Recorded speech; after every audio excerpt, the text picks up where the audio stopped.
Бул архивдик кадрларда 2000 жылы күздө Борбор каладагы Ала Тоо аянтында Баткен коогалаңы бүткөнүнө арналган салтанаттуу аскердик парады чагылдырылган.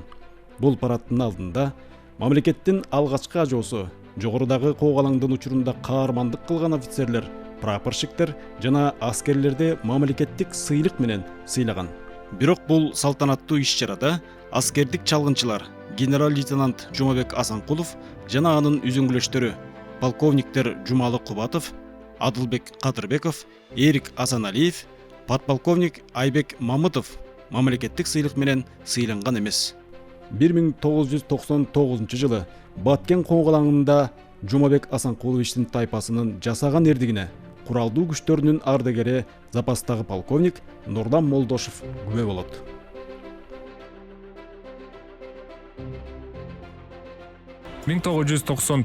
жылы Баткен коогалаңында тыюу салынган Өзбекстан ислам кыймылынын согушкерлери кыргызстандык жоокерлерди туткундап, япон геологторун барымтага алышкан. Алардын арасында Ички иштер министрлигинин генералы Анарбек Шамкеев да бар эле. Буларды бошотууда аскердик чалгын кызматынын ролу чоң болгон.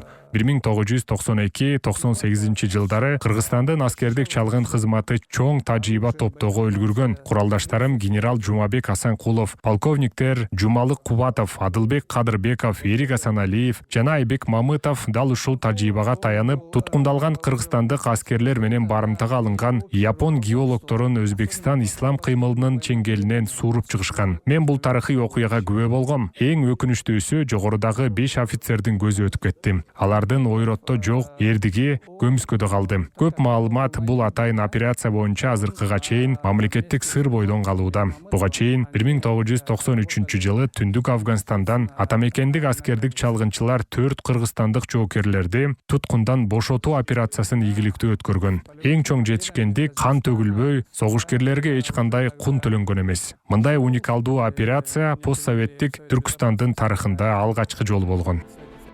Бүгүнкү тарыхый публицистикалык программада легендарлуу генерал-лейтенант Жумабек Асанкулов эгемен Кыргызстандын коопсуздугу үчүн аскердик чалгындоо багытында кандай эмгек кылганы тууралуу баяндайбыз.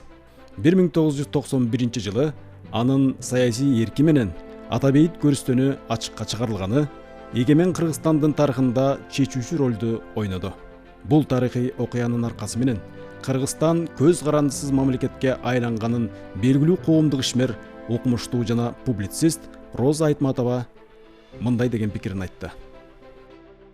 Көп ойлойм, ошо кишинин адамгерчилигин, ошо кишинин мындай көз карашын туура өзүнүн кызматына карабастан советтик бийликтин уюму да аны ошондой эле немете бериш керек эле, бирок ал киши ушинтип чындыкты алып чыкты.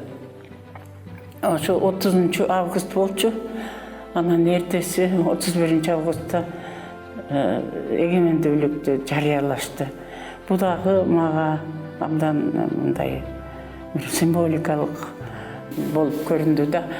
Ушу биздин мамлекеттүүлүгүбүздү түптөп кеткен адамдарды жакшы сый менен ушу кайра көмүп, эртеси мамлекеттүүлүгүбүздүн суверендүүлүгүн жарыялаганы бул дагы мен ойлойм биз үчүн абдан чоң маселе, жакшы.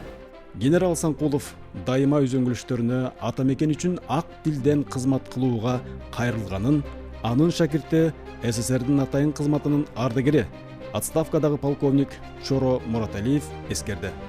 Белгилей кетсек, полковник Чоро Жайлообекович атамекендик аскердик чалгын кызматын пайдубалын түптөөгө катышкан инсан. Кыргызстандын камикадзесүбүз. Не за деньги работаем, за идею. Элибиз үчүн, жерибиз үчүн, мамлекет үчүн иштеп атабыз. Родина үчүн, мекенибиз үчүн иштеп атабыз деп ушинтип айталы да.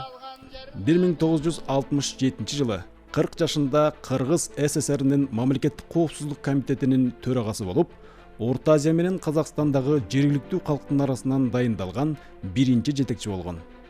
1 жылдан соң 41 жашында генерал-майор наамын алат. Жумабек Асанкуловичтин жакын үзөңгүлөшү Кашкын Саргазаков кыргыз элине ак тилден кызмат өтөгөнү тууралуу баса белгиледи.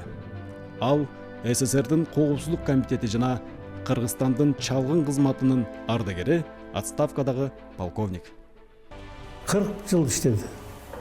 Анын ичинен бу жерде 13 жыл председатель болду. Андай киши вообще жок. 41 жашында генерал-майор болуп, 40 жашында. 40 жашында. Бул сейрек да, союз убагында. Тем более мындай национальный республика жок болду. Анан председатель болду. Андай да жок болчу Орто Азия боюнча. Генерал Асанкуловдун СССРдин чалгын кызматында жолу кандай башталганы тууралуу анын уулу Советтер Союзунун атайын кызматынын ардагери, отставкадагы полковник жана дипломат Марат Асанкулов төмөнгүчө айтып берди. Атам 1927 жылы 20 февралда Москва районунун Гепер арык айылында туулган. 19 жашында Кыргыз ССРинин мамлекеттик коопсуздук министрлигине кызмат өтөөгө кабыл алынып, өзүн өмүрүнүн акырына чейин мамлекеттин коопсуздугуна арнайт. Ошондон баштап ал чоң оюн деп аталган геосаясий тирешүүгө катыша баштады. Мамлекеттик коопсуздук комитетинин тапшырмасын аткарып, бир нече жолу чет өлкөгө чалгынга чыккан. 1964 жылы кыргызстандык зыяратчылар менен Мекке шаарына ажылыкка барып, жергиликтүү контур чалгындоо кызматынын тоскоолдугуна карабастан, борбордон берилген тапшырманы толугу менен аткарган. Бул эрдиги үчүн аны кыргыз чекистеринин ичинен биринчилерден болуп, СССРдин мамлекеттик коопсуздугунун ардактуу кызматкери төш белгиси менен сыйланган. Атам 1967-1978 жылдары Кыргыз мамлекеттик коопсуздук комитетин жетектеп турганда, Качкын Саргазаков, Чоро Мураталиев өңдүү үзөңгүлөштөрү менен биргеликте мурда жоюлган чалгындоо бөлүмүн кайрадан калыбына келтирген. Кийин бул бөлүм Эгемен Кыргызстандын атайын кызматынын чалгындоо башкармалыгынын өбөлгөсүн түздү. 1978 жылы саясий оюндардын курмандыгы болуп жетекчилик кызматтан кетти. Ал 11 жыл Москвада мамлекеттик коопсуздук комитетинин окуу жайында атайын курстун жетекчиси болуп эмгектенген. 1989 жылы Кыргыз ССРинин мамлекеттик коопсуздук комитетинин төрагалыгына кайрадан дайындалган. 1991 жылы ал СССРдин мамлекеттик коопсуздук комитетинин генерал-лейтенантына алат. Ошол эле жылы август айынын аягында Кыргызстандын алгачкы ажоосу атам менен анын орун басарлары генерал-майор Виктор Забара жана полковник Чоро Мураталиевди ГКЧПны колдошту деген жалган айып менен кызматтан кетирген. Генерал Асанкуловдун чекисттик жолундагы дагы бир белгисиз окуяны УКМКнын ардагери, отставкадагы генерал Артур Медетбеков айтып берди. Мен капысынан ооруканада бир афган аксакал менен тааныштым. Ал Бишкекте жашайт экен. Орусча жакшы сүйлөгөнүн байкадым. Бир аз убакыттан кийин эски тааныштай болуп сүйлөшүп кеттик. Ал Жумабек Асанкуловичти жакшы тааныйт экен. Албетте, бардык нерсени бир көргөн адамга төгүлүп чачып, ийне жибине чейин айтып бербейт да. Афган аксакал генерал Асанкулов мыкты адис, өз ишин жогорку деңгээлде билет деп баса белгиледи. Жумабек Асанкулович мусулманчылыкты карманат деди.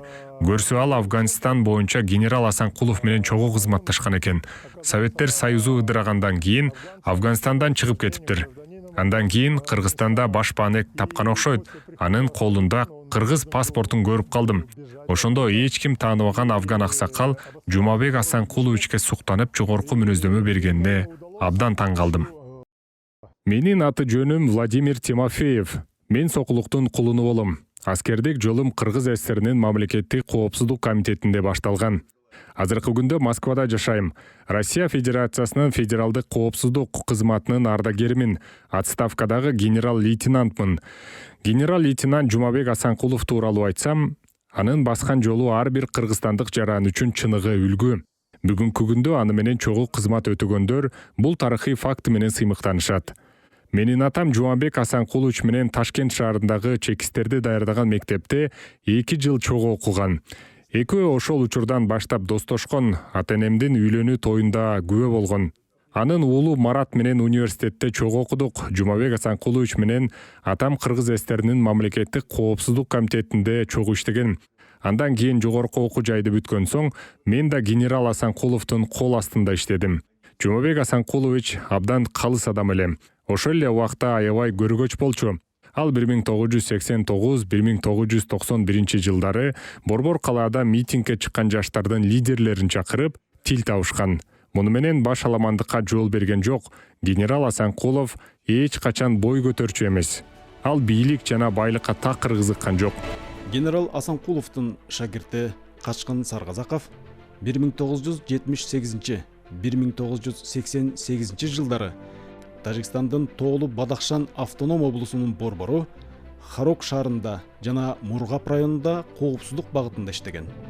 Анын айтымында 1980 жылдардын башында Тажик СССРнин мамлекеттик коопсуздук комитетинин бир жыйынында диний радикалдардын баш көтөрүп жатканы жөнүндө маселе талкууланган. Анткени комитетке диний радикалдар Жашыруун партиясын түзө баштап, жана алардын айрым өкүлдөрү бийликке келгени тууралуу маалымат түшкөн. 1980 жылдардын ортосунда Советтер Союзунда диний жана улуттук араздашуу күчөп, кан төгүүгө алып келди. 1988 жылы Азербайжан менен Армениянын ортосундагы Тоолу Карабах үчүн согуш оту тутанган. Ал эми 1990 жылдан баштап Тажикстанда бийликтеги коммунисттик партия жана оппозициянын ортосунда тирешүү башталган эле. Бул тирешүү нечен жылдан бери чечилбеген социалдык экономикалык көйгөйлөрдөн башталган. Афганистандагы кандуу тирешүү да Тажикстанга терс залакасын тийгизген. Душанбеде 1992 жылы 5 майда улутчулдар менен биргелешкен диний топтор жана расмий бийликти колдогондордун ортосунда кан төгүлүп, ушул кагылышуудан кийин өлкөдө жарандык согуш тутанат. Генерал Асанкулов көрөгөчтүк кылып өлкөнүн жетекчилигине Тажикстандагы кырдаал Кыргызстанга сөзсүз алакасын тийгизет деп бир нече рет кайрылган. Анын үзөңгүлөшү аскер чалгын кызматынын офицери Кыргызстандын Тажикстандагы алгачкы элчиси маркум Эрик Асаналиев бул тарыхый факт тууралуу төмөнкүчө эскерген. Мурунку коопсуздук кызматынын төрагасы генерал Асанкулов деген киши болгон. Биздин биринчи президенттерге Акаевка, Акаевдин командасына түшүндүрүү үчүн көп аракет кылды. Бул жерден азыр биз кошуна катары болуп аткан тирешүүгө аны туура чечүүгө жардам бербесек, бул оорчулук биздин өзүбүзгө да келет. Анда бизге кыйын болуп калат. Азыр ошо өрттөнүп аткан Тажикстанды ошол жерден өчүрүш керек. Ал өрт биздин чегарага кирбесин дегенде ошо көп нерселерди кылган. Анан мурдагыдай орустардан же бөлөктөрдөн жардам алгандай чоң армия келип ал жерде эч нерсе кыла албастыгын ал киши алдын ала билген да. Бул жерде азыр партизандык согуш болот. Афганистандагы согуш бүтпөйт атат го. Чоң армия менен барып эчтеке кыла албайт. Танка тоонун башын ата албайт дегендей. Партизандык топтор 5, 10, 20, 30, 40 кишиден ар кайсы тоолдун булуң бурчтарында кайсы жерден чогулуп келип чоң армияга дагы сес көргөзө алат тургандыгын түшүндүрүп, бизде тезинен куралдуу күчтөрдү түзүүгө, ошондой эле атайын куралдуу күчтөрдүн тобун түзүүгө, эң биринчи ошо тоодо жүрө ала тургандай ат менен согуш тактикасын үйрөтүүгө карата Асанкулов көп нерселерди жогорку жетекчиликке сунуш кылып айтты. Бирок ал кезде Кыргызстанда дагы биз демократиянын аралыбыз, бизди баары колдойт деген эйфория болгон. Башында көп нерсени жасабай койгондуктан мына Баткен согушу келип чыкты. Биздин куралдуу күчтөрдүн даярдыгынын жоктугу, ошо көңүл бурулбагандыгы түздөн түз ошо Баткендеги согушка биздин жогорку жетекчиликтин баа бербей койгондугун бүгүнкү күндө түздөн түз айтсак болот. Урматтуу телекөрүүчүлөр, бүгүнкү тарыхый публицистикалык программада черик жана жөө желдет деген аскердик терминдер колдонулат. Черик деген сөз байыркы кыргыз түрк тилдеринен аскер деп которулат. Мурда кыргыз тилинде да ушундай мааниде колдонулчу. Белгилүү тарыхчы маркум Эмел Молдобаев илимий эмгектеринде Манас жана Семетей эпосторунда жөө желдет деген сөздү кезиктирүүгө болот деп баса белгилеген. Анын пикиринде бул термин жөө чалгынчылар дегенди билгизет. Андан тышкары алар согуш талаасынан жарадар болгон кошуундардын башчыларын жана аскерлерди алып чыгууга багытталган өзгөчө бөлүктү билдирет. 1992 жылы Кыргызстанда жайгашкан аскер бөлүктөр толугу менен көз карандысыз мамлекеттин карамагына өтөт. Эгемен Кыргызстандын куралдуу күчтөрүн түзүү боюнча жарлыкка 1992 жылы 29 майда өлкөнүн башчысы кол койгон. Эң кызыгы 2002 жылы Бириккен Улуттар уюмунун Генералдык ассамблеясы 29 майды тынчтык орнотуучу чериктердин эл аралык күнү деп бекиткен. Ажонун жарлыгынын негизинде аскердик ведомство түзүлөт. Адегенде ал коргоо боюнча мамлекеттик комитет деп аталып, генерал-майор Жаныбек Үмүталиев жетекчи болуп дайындалган. Ошол эле учурда атамекендик аскердик чалгын кызматынын башаты түзүлөт. 90-жылдардын башында эгемен Кыргызстандын куралдуу күчтөрдүн өбөлгөсү түптөлө баштаган. 1992 жылы башкы штабынын курамында маалымат аналитикалык борбор уюштурулган. Жогорудагы борбордун жетекчиси маркум полковник Жумалы Кубатов дайындалган. Аны менен бул структурада СССРдин мамлекеттик коопсуздук комитетинин чек ара кызматынын капитаны Нурлан Досалиев да бар эле. Адегенде Кубатов менен коргоо иштери боюнча комитетинин сырткы байланыштар боюнча бөлүмдө чогуу иштешип калдым. Ал бул бөлүмдүн алгачкы жетекчиси болчу. Маркум полковник Жумалы Кубатов контур чалгын жана аскердик чалгындын да сыккан адиси болчу. Жумалы Осмонович советтик контур чалгын кызматында жасаган өзгөчө эрдиги үчүн Кызыл жылдыз жана Кызыл туу ордендери менен сыйланган болчу. Ал Вьетнам жана Афган согуштарына катышкан эле. Анын кыялы чукул болчу. Ошол эле учурда ички дүйнөсү назик, ак көңүл жана шайыр адам болчу. Полковник Кубатов аябай күчтүү аналитик болчу. Ошол эле маалда ыкчам багытындагы абдан кыйын, өтө айлакер чебер офицер болчу. Мындай сапатка ээ болгон офицер чалгын кызматында сейрек кезигет. Жумалы Осмонович атамекен үчүн жанын берүүгө даяр болчу. Ал Кыргызстандын кызыкчылыгы үчүн жыландын да тилин тапчу. Жумалы Осмонович атамекен үчүн нече ирет өмүрүн тобокелге салган. 1992 жылы 27 майда коргоо иштери боюнча комитеттин төрагасы генерал-майор Үмүталиев майор Жумалы Кубатовго подполковник наамын ыйгаруу жөнүндө буйрукка кол койгон. Буга чейин армиянын офицерлерине Москва гана аскердик наамды ыйгарып келген. Кыргызстандын куралдуу күчтөрүнүн өздүк курамы үчүн бул тарыхый окуя эле. 1992 жылы подполковник Жумалы Кубатов аскердик чалгын кызматын түптөп жаткан учурда советтик армиядан калган баалуу радио толкундарды кармоочу оперативдик тактикалык звенону башка өлкөгө алып чыгууга бөгөт койгон. Бул белгисиз тарыхый факт тууралуу Коргоо министрлигинин ардагери аскердик чалгынчы запастагы полковник Ратбек Ниязалиев айтып берди. Жумалы Осмонович бул жабдууну коңшу өлкөгө алып чыгарбастан сактап калган. Бул комплекс кыска толкундагы диапазондо болчу. Ага таянып, аскердик чалгындоо кызматын кызыктырган аймактарга радио электрондук абалды көзөмөлдөчүбүз. Жогоруда сөз болгон комплексти 1996-1997 жылдары адегенде россиялык адистердин жардамы менен полковник Нурлан Молдошев ишке киргизген. Андан кийин 1999 жылы мен Москвадан аскердик академияны бүтүрүп келген соң бул милдетти алдым. Ошол жылдардан баштап аталган комплекстин негизинде аскердик бөлүктөр түзүлгөн. Жабдуулардын бардыгы орнотулуп, бул бөлүктөрдө аскердик нөөмөт уюштурулган.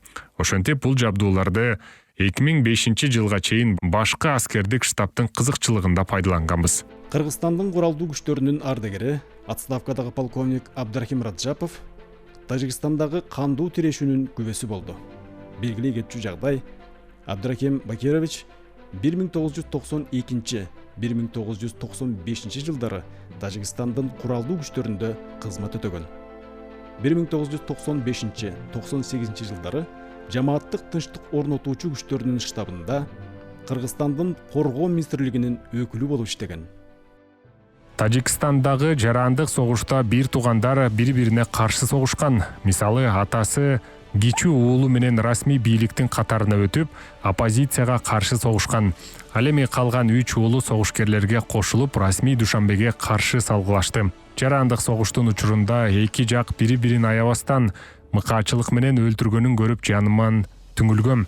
5 жылдык кандуу кагылышууда бейгүнөө карапайым калк курмандыкка чалынды. Менин пикиримде, бул согушта тажик эли генофондунун алтын корун түзгөн уулдары менен кыздарынан ажыраган. Согуштун айынан 100 миңден ашык жаран каза болду. Миллиондон ашык тажик ата мекенинен качып, бөтөн жерде мусафир болушту. Ошол убакта Өзбекстан чек арасын толук жаап салды. Ал эми Кыргызстан Тоолу Бадахшан автоном облусу менен Жергетал районуна кетчү жолдору толугу менен ачкан. Бул эки жол аркылуу азык-түлүк, күйүүчү май жана биринчи кезектеги товарларды күн түн дебей ташылды. Муну менен Кыргызстандын эли кошуна тажик калкын ачкачылыктан сактап калды. Бул эки жол алар үчүн өмүр жолу болду. Ошондуктан каршылашкан эки тарап тең кыргыздарды абдан сыйлачу. Анын үстүнө Тажикстандын миңдеген качкын Кыргызстандан баш бeenек тапты. Айрымдары бул жерден экинчи мекендүү болду. Тажикстандагы кандуу тирешүүнүн кесепетинен чилчи тараган качкындардын агымы Чоңалай аркылуу Кыргызстанга баш бeenек издеп келгени УКМКнын Ош облусундагы башкармалыктын жетекчиси генерал Асанкуловдун шакирти полковник Алик Орозовдун көз алдында өттү. Тажикстандагы жарандык согуштун трагедиясы көз алдымда өттү. Ошол маалда бул коңшу өлкөдөгү кандуу тирешүүнүн терс таасири Өзбекстанга тиет деген чоң коркунуч болду. Анткени Өзбекстандын Тажикстан менен чектешкен райондорунда этникалык тажиктер көп жашайт. Ошондуктан Өзбекстандын лидери Ислам Каримов жылчык калтырбай толугу менен чек араны жапты. Бирок Кыргызстан чек арасын жапкан жок. Күнү-түнү тажик качкындар тоолорду аралап, ашууларды ашып, Чоңалайдын Карамык айылы аркылуу кыргыз бир туугандарына агылып келе баштады. Аларды көрүп зээнибиз кейчү. Тажик качкындар жылаңайлак, жөө жалаңдап, кенедей балдарын бооруна кысып келип жатышты. Кыргыздар качкындарга баш бeenек берди. Акыркы наны менен бөлүштү. Ошол убакта Карамыкта фильтрациялык пункт ачтык. УКМКнын Ош облусу боюнча башкармалыгындагы чалгындоо бөлүмүнүн жетекчиси подполковник Аданбек Сатыбалдиев чалгынчылары менен мыкты иштешти. Алар тынбай качкындар менен маектешип, маалымат топтоп жатышты. Качкындардын берген маектеринин негизинде Тажикстандагы ички абал тууралуу баалуу маалыматтарды чогулттук. Айлап уйку бетин көрбөй, Сатыбалдиев баштаган чалгынчылар ар түрдүү багытта маалымат топтоду. Белгилей кетчү жагдай, биз тажик эсиптештерге салыштырмалуу алардын мамлекетинде ички абал кандай экенин жакшы билчүбүз. Анткени Гарм өрөөнү козголоңчулардын ордосу болчу. Бул өрөөн географиялык жактан Алайга жакын, жогорудагы маалыматты 2-3 булактан текшерип, иргеп, анын негизинде аналитикалык каттарды борборго жиберчүбүз. 1992 жылы мамлекеттин жетекчилиги ошол учурдагы Кыргызстандын вице-президенти Феликс Куловду Ливанга жиберет. Ал бул өлкөдөгү 1975-92 жылдар аралыгындагы жарандык согуштун себептерин изилдөө үчүн барган. Андан кийин Феликс Кулов туңгуч ажоонун тапшырмасы менен Душанбеге учат. Аны подполковник Жумалы Кубатов жана Тоолуу Карабакта согушкан дагы бир офицер коштоп барышат. Эки жактын ортосундагы сүйлөшүүлөр абдан оор болгон. Аларды элдештирүү боюнча стратегия иштеп чыга баштадык деп полковник Кубатов эскерген. Ошентип, жаңыдан түптөлгөн ата мекендик аскердик чалгын кызматы чоң оюндун бул кандуу этабында Кыргызстандын улуттук кызыкчылыгын коргой баштады. Тажикстандагы кандуу тирешүүнүн айынан анын Афганистан менен чек арасы кайтарылбай калат. Бул эки мамлекеттин чек арасы аркылуу мыйзамсыз курал жана баңгизат ташыла баштаган. Кошуна мамлекеттеги жарандык согуш Кыргызстанга да терс таасирин тийгизе баштайт. Ошондуктан 1993 жылдын март айында өлкө жетекчилиги генерал Асанкуловго аскердик чалгын кызматынын 2 тизгин 1 жыл мурун аргасыздан сунуштайт. Ата мекен үчүн Жумабек Асанкулович бийликке жеке таарынычын унутуп макул болот. Ал бул атайын кызматтын жетекчилигине кандайча дайындалып калганы тууралуу белгилүү журналист жана Кыргыз Республикасынын эл жазуучусу Бекен Назаралиевге айтып берген. Белгилей кетсек, ал генерал Асанкулов аттуу 2 томдон турган китептин автору. Жумабек Асанкуловичтин көзү тирүүсүндө эскерүүлөрүн жазып калган. Бул эмгекти жазыш үчүн Назаралиев 30 жыл сарптаган. Коргоо министри Субанов да самолетте кетип баратып Аскар Акаевичке айткан экен. Ушул генерал Асанкулов биз колдонбойлубу? Ушундай кадыр барктуу немени деп айткан экен. Кийин анан бир немеде мени кабыл алды дейт, Акаев дейт. Анан кабинетине дасторкон жайыптыр дейт. Дасторкон жайып анан жакшы кабыл алды дейт. Анан кийин сөз чыггандан кийин КГБга кайра келбейсизби дейт. Мен айттым, жок, мен арманы жок, мен эки рет КГБны башкардым. Андан көрө мага азыр абалы оор могул чет өлкөлүк чалгындоо кызматтарынын бир Орта Азияны ливандаштыруу деген баягы саясат бар. Могул Өзбекстандагы, Андижандагы, Ферганадагы, биздеги Тажикстандагы бүт бул чет мамлекеттердин чалгындоо кызматынын жасаган иштери. Бизде дагы 30-40 жыл, 50 жылга чейин тынчыбайт. Ошон үчүн биз баягы азыр мына менин чет өлкөдө тааныштарым бар, ошолордун немеси менен байланышты үзбөйбүз, ушул мамилени сактап калалы деп айтсам дейт, туура көрдү дейт, каражат маселеси тигиндей мындайларды чечип берди дейт. Ошентип мен баягы чалгындоо кызматына бардым дейт. Просто bir барак кагаз берди, ручка берди. Жаз рапорт. Найма эмеке Субановтун намына жаз. Отозвать из запаса и назначить начальником отдела условия разведки деп. Айдам жок, анан жазып бердим. Мен барган кезде ошол Жумалы бар экен. Оштон бир Кадырбек, Адылбек деген жигит эле бизде ошо полиния разведка иштеп жүргөн өтүп кетти. Ошо жигит Ошто иштеп атыптыр, ана сурап алыптыр комитеттен. Анан Синянский деген бир орус жигитибиз бар болчу, илгертен бар технарь. Аны бизде ошо технический вот это контроль эфира. Ошого алыптыр, единственным числе иштеп атыптыр. А потом постепенно толдук. Мен жанагы жерде буквально бир ай отурдум. Андан кийин оперативный отдел деп основной отделге мени коюшту. Жумалдын дагы экинчи эмеге койдук, аналитикага деп тигинтип ментип. Аягында ошолар Жумалы дагы, мен дагы мен освобождение бир жылга жеткен жок. Значит, зам начальник болдум. Жумалы жанагы оперативный отделин башкарып калды. 1993 жылдын күзүндө коргоо иштери боюнча комитеттин төрагасы генерал Мырзакан Субанов чакырды. Аксакалдын тобуна кошуласың деген кыска буйрук берди. Ал Жумабек Асанкулов ишти гана аксакал деп айтчу. Ошентип, легендарлуу генерал-лейтенант Жумабек Асанкуловдун тобуна кошулдум. Жумабек Асанкулович башка аскердик чалгын кызматынын пайдубалын түптөдү. Ал сүрдүү болчу, ишке жараша талапты койгонду билчү. Эч качан бирөөгө катуу сүйлөчү эмес, саясий абал боюнча дайыма кыска жана так мүнөздөмө берчү. Абдан көргөч болчу. Азыркы күндө көп саясат таануучулар саясий процесстер бүткөндөн кийин гана талдоо жүргүзөт. Ал эми Асанкулов жана анын куралдаштары бир нече ай мурда алдын ала өлкөнүн коопсуздугун камсыз кылуу үчүн так божомол жасашчу. Жумабек Асанкулович, полковниктер Чоро Мураталиев, Жумалы Кубатов, Адылбек Кадырбеков, Эрик Асаналиев жана ага лейтенант Айбек Мамытов гана болгон. Мураталиев, Кубатов, Кадырбеков жана Асаналиев өздөрүнүн мамлекеттик коопсуздук комитетинде чалгын жана контур чалгын кызматында иштеген дасыккан адистер болчу. Ал эми Мамытов жаңыдан эле Борбор калаадагы политехникалык институтtu аяктаган экен.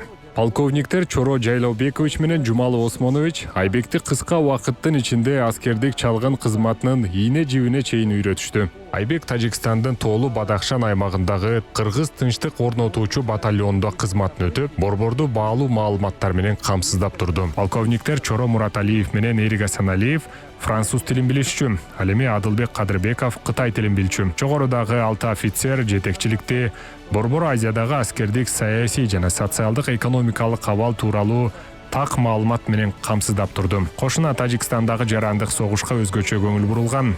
Афганистанда да маджахеттер менен Талибан кыймылы ортосунда кандуу тирешүү жүрүп жаткан учур болчу. Бир аз убакыттан кийин бул тайпага генерал Асанкуловдун башка үзөңгүлөштөрү чекистер жана коргоо министрлигинин офицерлери кошулду. 1991 жылы Россиянын Череповец шаарындагы жогорку аскердик инженердик радиоэлектроникалык училищесин аяктадым. Аны аяктап Иракка чыгыш аскердик округунун өзүнчө чалгындоо батальонунун чалгын взводунун командири болуп тайындалган.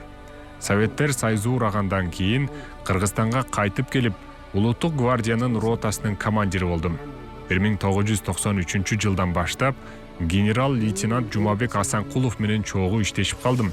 Бул структурада Чоро Мураталиев, Жумалык Кубатов, Эрик Асаналиев, Адылбек Кадырбеков, Качкын Саргазаков, Шаршембай Абдылдаев, Геннадий Синянский, Аман Абдрахманов, Нурлан Молдошев өңдүү такшалган офицерлер болгон. Андан кийин Талайбек Темиралиев, мен, Айбек Мамытов, Иличбек Нураджиев сыяктуу жаш адистер кошулдук. Өзгөчө маркум Мамытов Нураджиев менен достошуп ынак болуп, үчөөбүз курдаш элек. 1992 жылы Кыргызстан Тажикстандын Памирине 500ден ашык жөө желдеттерин Харок менен Ишкашим чегара отрядтарынын заставаларына бөлүп берген. Тактай кетчү жагдай бул эки команда тең бирдиктүү батальондун курамына кирген эмес. Бир аз убакыттан кийин Харок отрядындагы 4 кыргызстандык аскерди бириккен тажик оппозициясынын согушкерлери туткундап, аларды Түндүк Афганистанга өткөрүп жиберишет. Өлкөнүн жетекчилиги расмий булактардан булардын тагдырын билүүгө жасаган аракетинен майнап чыкпайт. 1993 жылы Тажикстандын Памиринде туткунга түшкөн 4 кыргызстандык черикти куткаруу операциясы генерал Асанкуловдун тайпасына тапшырылган. Генерал Асанкулов туткундалган 4 жөө желдетти бошотуу үчүн подполковниктер Жумалык Кубатов, Адылбек Кадырбеков жана ага лейтенант Мамытовду жиберет. Жумалы Осмонович 1980 жылдардын башында Түндүк Афганистанда маджахеттерге каршы согушкан, сырын жакшы билчү. Бирок мындай татаал маселе аскер чалгын кызматта жүктөлбөшү керек эле. Үчөө Тажикстандын Бадахшан чөлкөмүнүн администрациясы жана бириккен тажик оппозициясынын өкүлдөрү менен кезигип, маалымат чогултушат. Акырында Кубатов 4 туткунду алып чыгуу үчүн Түндүк Афганистандын Тахар аймагына өтөт. Аймактын акими, мурдагы Тала командири жана расмий Кабулдун аскердик бөлүгүнүн командири менен жолугат. Экөө тең аны дароо таанып, коноктошот. Ал генерал Асанкулов туткундагы 4 жөө желдетти бошотууга атайын жибергенин айтат. Генерал Асанкулов жана сенин аброюң үчүн көмөк көрсөтөбүз деп убада беришет. Эртең менен маджахеттердин командири жылаңайлак жүргөнүн байкайт. Сен командир болсоң, жылаңайлак жүргөн болбойт деп ага бир жуп байпагын берет. Командир абдан ыраазы болуп, туткундарды бошотууга чын дилинен жардамын берген экен. Кубатов менен 4 черикти Тажик-Афган чек арасынан Кадырбеков менен Мамытов тосуп алат. Аларды Кыргызстанга менесен жеткизип келишет. Ушул окуяны мага Жумалы Осмонович өзү айтып берген. Кубатов көзгө көрүнбөгөн майда фактыларды пайдаланып, эгемен Кыргызстандын тарыхындагы алгачкы атайын операцияны ийгиликтүү жыйынтыктаган. Россияга рахмат, илгерки чогуу жүргөн ошо ГРУ бизге шифровальный связь бесплатно жазап берди. Канча деген эмен. Только сотрудник менен комитеттен сурап балдар, заводдордо тияк-биякта болот да. Ошондон бирөөнү алып келип отургуздук да. Бекер бир тыйын алган жок. Биз ошону пайдаланып калдык да. Ал связь керек бизге. Аны менен жибербесек биздин кагаз жетпейт. Тем более баягы спецсвязьдардын баары бузулган убакта. Биздин бөлүмдүн милдети Кыргызстандын куралдуу күчтөрүнүн башкы штабын кызыктырган аймактарда радио электрондук абалды көзөмөлдөө эле. Ошол учурда биз Афганистан менен Тажикстандагы жарандык согушка абдан көңүл бурчубуз. Бул эки өлкөдөгү кандуу тирешүү Кыргызстанга терс таасирин тийгизеби деген кооптонуу бар эле. Күнү-түнү ар кандай чет элдик жана аскердик радиостанцияларды укчубуз. Бул радиостанциялар аркылуу Тажикстанда кандуу тирешүүнүн кандай нукта жүрүп жатканы тууралуу маалымат алчубуз. Мисалы, Жергетал районунда бириккен тажик оппозициясы жана расмий Душанбенин ортосунда кагылышуу болуп, эки тараптын саны айтылчу. Мындан сырткары, согушкерлер менен расмий өкмөттүн армиясынын курамы жөнүндө маалымат түз эфирде айтылган учурлар болгон. Ошол эле маалда Тажик-Афган чек арасында кагылышуу болгону тууралуу бизге маанилүү анча-мынча маалымат алчубуз. 1993 жылдын январь айында Минскиде КМШ өлкө башчылары жолугуп, Тажикстандагы абалды талкуулашкан. Алар Тажикстандын тоолуу Бадахшан аймагындагы россиялык чегарачыларга көмөктөшүүгө Кыргызстан, Казакстан жана Өзбекстан 500 аскерден турган тынчтык орнотуучу батальондорун жиберүү боюнча саясий чечим кабыл алышкан. Ошол эле жылы 29 июлда Кыргызстан Тажикстандын Памирине тынчтык орнотуучу батальонун киргизет. Бул аскердик бирикменин катарында аскердик журналист Александр ким дагы бар эле. 1993 жылы ал Вечерний Бишкек гезитинин кабарчысы болчу. Анын командири болуп раматлык майор Бакыт Кулманбетов дайындалган. Ошол эле күнү бул аскердик бирикме Тоолу Бадахшан автоном облусуна карай жолго чыкты. 3 күндүн ичинде Тажикстандын Ишкашим районуна жеттик. Кыргызстандык отряд чек ара участкасын көзөмөлгө алып, заставаларды курушту. Минскидеги чечимге ылайык Ишкашим районунда 6 жыл ала тоолук батальон Тажик-Афган чек арасын кайтарды. Кыргызстандык чериктер Тоолу Бадахшандын абдан катаал климатына чыдап, баңгизат жана мыйзамсыз курал жарак ташууга бөгөт коюшту. Бардык куралдаштарым кыйынчылыктарга кайыл болуп, Ишкашимде Кыргызстандын алдында ак тилинен кызматын өтөштү. Тилекке каршы кээ бир жөө желдеттер ок коюшту. Айрымдары кырсыктан же оорудан каза болушту. Жарат алгандар болду. Мен алар менен чогуу аскердик милдетимди аткарганыма абдан сыймыктанам. Кыргызстандык аскердик чалгынчылар Афган маджахеттеринин корбашылары жана тажик тала командирлери менен тымызын жолугуп турушканын кийин билдик. Ки араздашкан жак менен жолугуп, баалуу маалымат топтошкон. Эң башкысы аскердик чалгынчылар бул сүйлөшүүлөрдүн аркасы менен куралдаштарымдын өмүрлөрүн далай ирет сактап калышты. Айрым гана аскердик чалгынчылардын эсимде калды. Мисалы полковниктер Жумалык Кубатов, Анатолий Воронов жана подполковник Айбек Мамытов. 1993 жылдын май айынын башында Ордолуу Ош шаарына генерал Асанкулов учуп келет.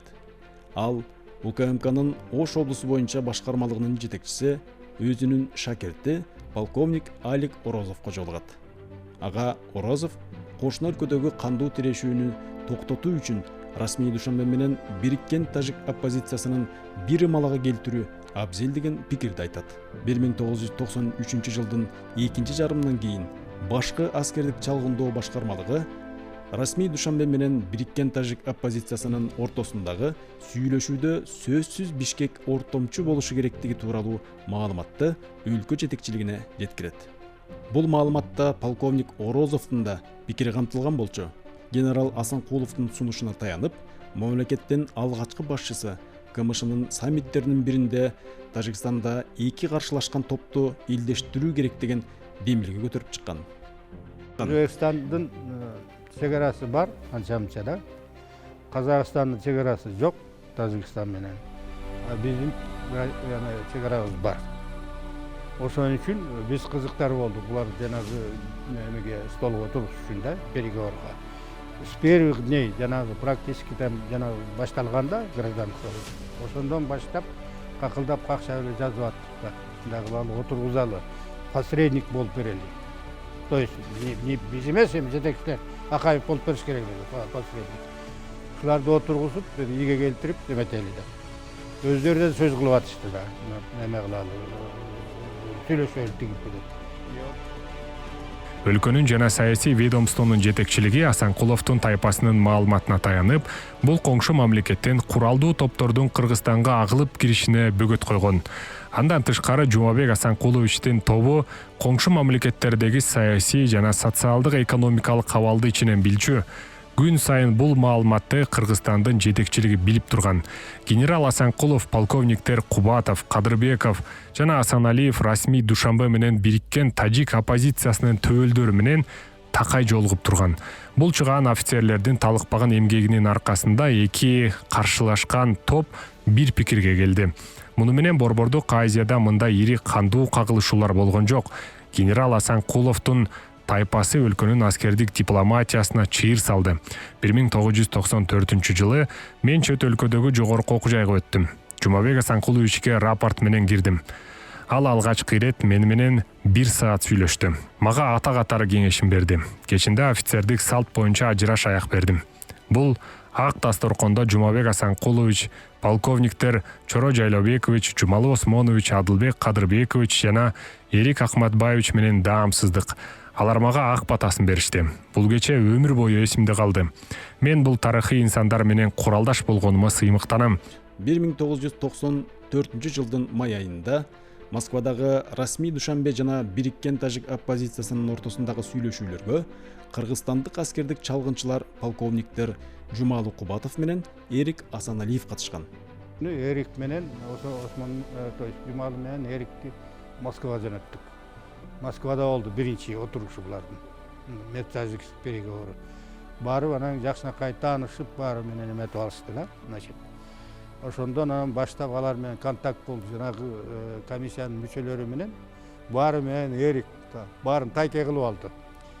Канекей энебиз тажиктин кызы эмеспи деп тиги тайке кылып алды да. Значит, экинчисинде Тегеранга тоже эрикти жибердик. То есть акча бербей атышат да. Бизде жок акча. Кайсы акчабыз беребиз? Тиги айтып атпайбы, биз пенсиябыздан аса айлык алып иштеп аттык да. Тажикстандагы жарандык согуш жөнүндө Жумабек Асанкуловичтен ошол кездеги тышкы иштер министри Роза Отунбаева такай маалымат алып турган. 1994-жылы Отунбаеванын өтүнүчү менен полковник Эрик Асаналиев тышкы иштер министрлигине атайын тапшырмалар боюнча элчи болуп которулган. Ага Асанкулов батасын берген. Асаналиев 1997-жылы Кыргызстандын Тажикстанда туңгуч элчиси болуп тайындалган. Адегенде Роза Исаковна аны менен бул өлкөдөгү абал боюнча кеңешип, андан соң Тажикстанга карата дипломатиялык кадамдарды жасачу. Эрик Асаналиев Тажикстандагы жарандык согушту токтотууга зор салым кошкон. Мен ар бир раундда катышкан сайын оппозициянын өкүлдөрү да келип акырын айтып кетишет. Кыргызстандын президентине ишенебиз, кыргыз элине ишенебиз. Себеби биз кошуна элбиз. Мисалы үчүн биз Ташкентке барбайбыз, Өзбекстанга. Алардын таасири да күчтүү, алардын бул Тажикстанда болуп аткан окуяга дагы кандайдыр бир деңгээлде тиешеси бар деген өңүттө алардын талабы ушундай деңгээлде айтылып атты да. Өкмөттүк делегациянын башчысы болгон дагы бир адам бир эмес эки жолу келип президентиңизге жеткириңизчи, биз Бишкекке барсак сүйлөшө алабыз деп. Биз Бишкекке барсак, мен оппозициянын өкүлдөрү менен сүйлөштүм, алар деле макулдугун берип атат, биз сүйлөшө алабыз. Мен 2 жолу келип, бияктан жогорку деңгээлде бул информацияны жеткирип, айтып, бирок кайсы маселелер оорчулук келип атат. Бизге келгенде кайсы маселелерди сүйлөшүш керек. Келгенге жараша бир маселе чечилиш керек да. Мына ошол экини ар бир раунддан раундка катышып отуруп, ошондо көрүп келдик. Эң негизгиси саясий маселелерди чечиш керек эле. Саясий маселелер боюнча протоколго кол коюуга жетишүү керек эле. Генерал Асанкулов, полковниктер Мураталиев, Кубатов, Асаналиев, Кадырбеков жана Саргазаков Тажикстандагы жарандык согуштун жүрүшү боюнча баалуу маалыматты таап, талдаган. Алар күнү түнү уйку бетин көрбөй, түркүн маалымат менен иштешти. Бул топтун берген тапшырмаларын биз, жаш офицерлер, так аткарууга аракет кылчубуз. 1996-97 жылдары куралдаштарым бириккен тажик оппозициясы менен расмий Душанбенин ортосунда элдешүү процесси жүрүп жатканын баса белгилеген. Бирок ошол эле маалда эки тарапка тең баш ийбеген куралдуу топтор бар экенин маалымдашкан. Ошол топтор жөнүндө маркум полковниктер Кубатов, Асаналиев менен подполковник Мамытов жогорудагы тайпалар Баткен өрөөнүнө кожо ачкан менен Шудман ашуусун ашып, Зардалы менен Рават айылдарына кирет деген маалыматтарды беришкен.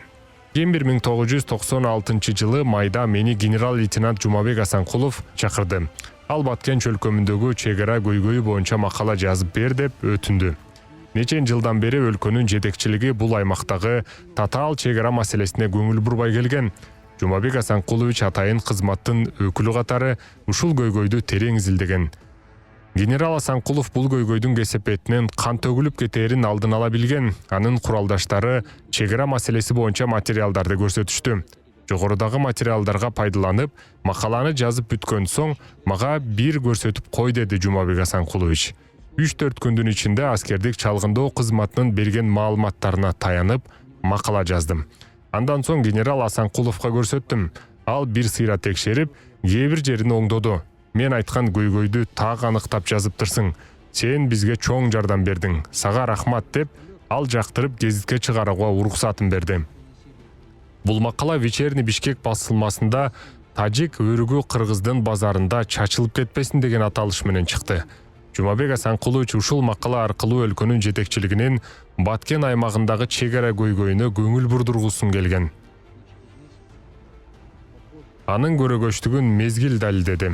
Былтыр гана коңшу мамлекет менен чегара боюнча көйгөй чечилди.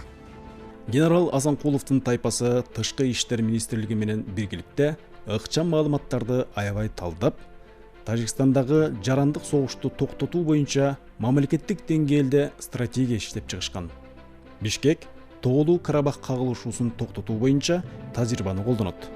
1994 жылы Баку менен Еревандын ортосунда ортомчу болуп атышууну токтотууга да жетишкен. Бул стратегиянын натыйжасында бейтараптуу саясат жүргүзө турганына көзү жетип ишенди. Ошон үчүн 1997 жылы 16-18 май күндөрү Бишкекте өткөн сүйлөшүүдө буга чейин бир пикирге келбеген Расмий Душанбе менен бириккен тажик оппозициясы саясий маселелер жөнүндө протоколго кол коет. Дал ушул келишим Тажикстанга тынчтык алып келген. Качкындар ата мекенине кайта баштады. Генерал Асанкуловдун тайпасы бул кандуу тирешүүнү токтотууга ополтоодой эмгек кылышты. Кол коюлбай келген маселени бир түнкү окуя баарын чечип кетти. Мына ошондо дагы бир жолу айта турган нерсе, эки тараптын тең бизге карата ишеним көргөзүшү. Кыргыздар ички ишибизге кийлигишпейт, эки тарапка басым көргөзбөйт, ортодо болгон мүмкүнчүлүгүн, акылдуу ойлорун ортого салат. Биз ошого макулдугубузду бердик деди. Мына ошонун негизинде Тажикстандагы согуштун, жаңжалдын аякташын келиши, ошо карата Кыргызстандын кошкон салымы бул чоң иш деп эсептейм.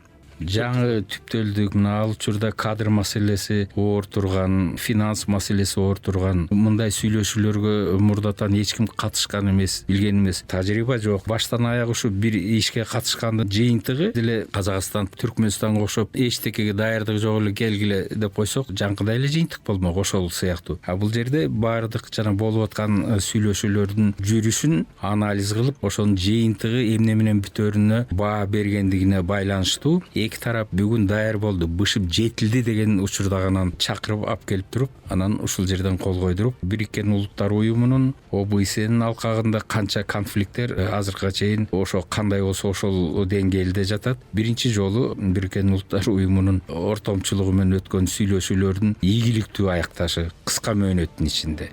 Өлкөнүн туңгуч ажоосу Жумабек Асанкулович Тажикстандагы жарандык согушту токтотууга атан төө көтөргүс эмгек кылдыңыз. Сизге Кыргыз Республикасынын эл баатыры ардактуу намын ыйгаралы деген сунуш берет. Бирок генерал Асанкулов бул сунуштан сыпаа гана баш тартат. Сиз мына Тажикстандагы согушту басууга чоң эмгек көрсөттүңүз. Жумабек Асанкулович. Ушул эмгегиңизди баалап Кыргыз Республикасынын баатыр деген намды берейин деп атам. Кандай да эстегенде мен жылмайып гана Аскар Акаевич, мен Кыргыз элине ошол баатырлыкты алууга татыктуу иш жасай элекмин дедим дейт. Ким ушундай Кыргыз Республикасынын баатырлык дегендер мага отказ берет? Бул Асанкулов гана. Жогоруда айтылгандай 1990 жылдардын ортосунан баштап генерал Асанкуловдун тайпасы Коргоо министрлигине Баткенге тыюу салынган өзбек ислам кыймылынын согушкерлери кол салат деген маалыматты мамлекет менен куралдуу күчтөрдүн жетекчилигине үзгүлтүксүз берип турган. 1990 жылдардын ортосунан баштап башкы аскер чалгын кызматы Коргоо министрлигине Баткенге тыюу салынган өзбек ислам кыймылынын согушкерлери кол салат деген маалыматты такай берген. 1999 жылы Баткен коогасы башталганда атамекендик аскердик чалгын кызматын өзбек ислам кыймылы Кыргызстанга кол салат деген маалыматты өлкөнүн жана Коргоо министрлигинин жетекчилигине жеткирген эмес деп айыпталган. Аскердик чалгынчы запастагы полковник Маратбек Шайымкулов өлкөнүн трагедиялуу күндөрү тууралуу төмөнгүчө эскерди. 1996 жылдан баштап тыюу салынган Өзбекстан ислам кыймылы Тажикстанда баш баанек тапкан. Аларга тыюу салынган Тажикстандын Ислам кайра жаралуу партиясынын куралдуу канаты Тавилдара районунан баш баанек берген.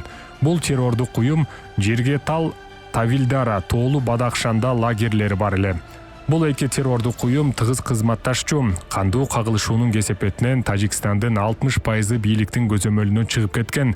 Биз ошол учурда Өзбекстан ислам кыймылы ар кайсы улуттагы согушкерлерди машыктырып, диверсияга даярдап жатканы жөнүндө маалыматтарды алып турганбыз. Бирок Расмий Душанбе Тажикстанга диний баш кесерлер топтолгон лагерлердин бар экенин мойнуна алган эмес. Кыргызстандын Тажикстандагы туңгуч элчиси кесиптешим полковник Эрик Асаналиев да борборго ушундай өңүттөгү аналитикалык маалыматтарды нече ирет жөнөткөн. Ошол эле убакта Душанбедеги жамааттык тынчтык орнотуучу күчтөрдүн штабындагы кыргызстандык офицерлер жана башка булактар Өзбекстан ислам кыймылынын согушкерлери кол салаарын кабарлашкан. Биз баардык маалыматтарды чогултуп, талдап чыкканбыз. Куралдуу күчтөрдүн жетекчилигине алып барып көрсөткөм. Жетекчилик материал менен тааныштык деп кол коюп берген. Булар жыйынтык чыгарып, өкмөткө биз берген документтерди көрсөтүш керек эле. 1999 жылы Өзбекстан ислам кыймылынын баш кесерлери Янги Даван Кожоашкан ашууларын ашып Баткенге өтүшкөн. Эмне үчүн аскердик чалгын кызматы өлкөнүн жетекчилигине алдын ала маалымат берген эмес деген айыптоолор башталды. Коргоо министрлигинин жетекчилиги дароо биздин кызматты күнөөлөдү. Биз архивден документтерди алып чыгып көрсөттүк. Ошондон кийин унчукпай калышты. 1999 жылы майда генерал Асанкуловдун тапшырмасы менен маркум подполковник Айбек Мамытов Баткенге тымызын барган. Аймакты түрөө кыдырып, ал жердеги абал боюнча маалымат топтогон.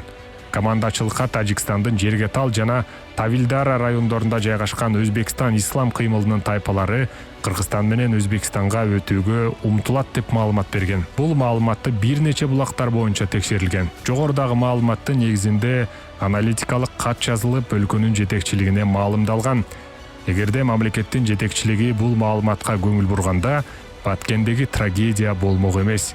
Анысы аз келгенсип Ак үйдөн Мамытов тапкан жашыруун маалыматты Борбор калаадагы бир басылма макала түрүндө ачык эле жарыялап салган. Полковник Нурлан Досалиев бул кылмышты изилдеп тастыктаган. Бул өзүнчө кыям. Баткен коголаңында Өзбекстан ислам кыймылынын согушкерлери кыргызстандык чериктерди туткундап, япон геологторун барымтага алышкан. Алардын арасында Ички иштер министрлигинин генералы Анарбек Шамкеев да бар эле. Кубатов менен Мамытов Тажикстан менен Кыргызстан чектешкен аймакта ишмердүүлүгүн жүргүздү. Күнү-түнү алар тажик тала командирлер менен жолугуп, туткун аскерлерди менен барымтада калган чет элдик жарандарды бошотуу боюнча сүйлөшүүлөрдү жүргүзүп жатышты. Генерал Асанкулов да бул процесске кошулду. Кыргызстандын Тажикстандагы элчиси полковник Эрик Асаналиев Жергетал районунда Өзбекстан ислам кыймылынын кор башчысы Жуман Амангани менен татаал сүйлөшүүлөрдү жүргүздү.